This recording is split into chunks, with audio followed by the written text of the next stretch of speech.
Shivraj cabinet के मंत्री अरविंद भदौरिया की मुश्किलें बढ़ती नजर आ रही हैं। अभी कुछ दिन पहले उनके कुछ स्टिल्स वायरल हुए थे, जिसमें वो फेथ बिल्डर के प्रमुख राघवेंद्र सिंह तोमर के साथ नजर आए थे। इसके बाद उनके चुनाव प्रचार के कुछ स्टिल्स वायरल हुए।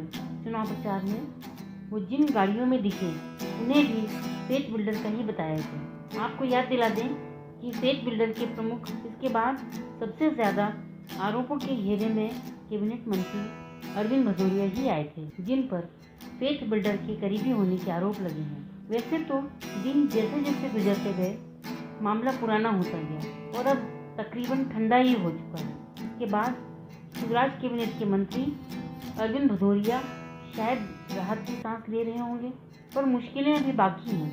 भदौरिया को घेरने के लिए कांग्रेस ने एक बार फिर तैयारी कर ली है और भदौरिया पर लगाए हैं गंभीर आरोप। ग्रुप के सीधे तार अरविंद सिंह भदौरिया के साथ जुड़े हैं, मंत्री जो कि सहकारिता भारतीय जनता पार्टी के हैं, और किस प्रकार से उनकी बेनामी संपत्ति, उनकी करोड़ों रुपए की कारें, आलीशान शौक जो हैं, अरविंद सिंह भदौरिया उनके नाम की चीजें अपने पास उपयोग कर रहे हैं और उनसे ऐश कर रहे हैं। इस चीज को आपके सामने आरटीओ के प्रमाण रखे गए थे और आज का जो सबसे बड़ा खुलासामय प्रमाण मेरे द्वारा किया गया है, उसमें यह बात स्पष्ट है कि अरविंद सिंह भदौरिया मध्य प्रदेश के सबसे झूठे मंत्री हैं।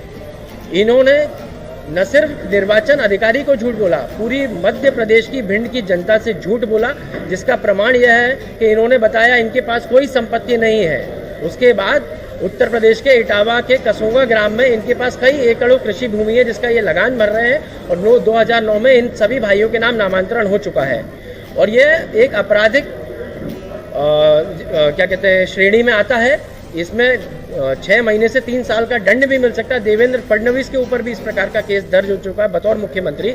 तो मैं इस सारी चीज़ों के प्रमाण रखते हुए ये मांग करता हूं कि अरविंद सिंह भदौरिया को मंत्रिमंडल से तुरंत बर्खास्त करें। इनकम टैक्स की पूरी जांच होनी चाहिए बिना किसी दबाव के। इनके ऊपर स्पीकर को संज्ञान लेना चाहिए, प्रोटेम स्पीकर को, और इनके ऊपर तुरंत क्रिमिनल केस की प्रोसीडिंग्स चलनी चाहिए अरविंद सिंह भदौरिया के ऊपर।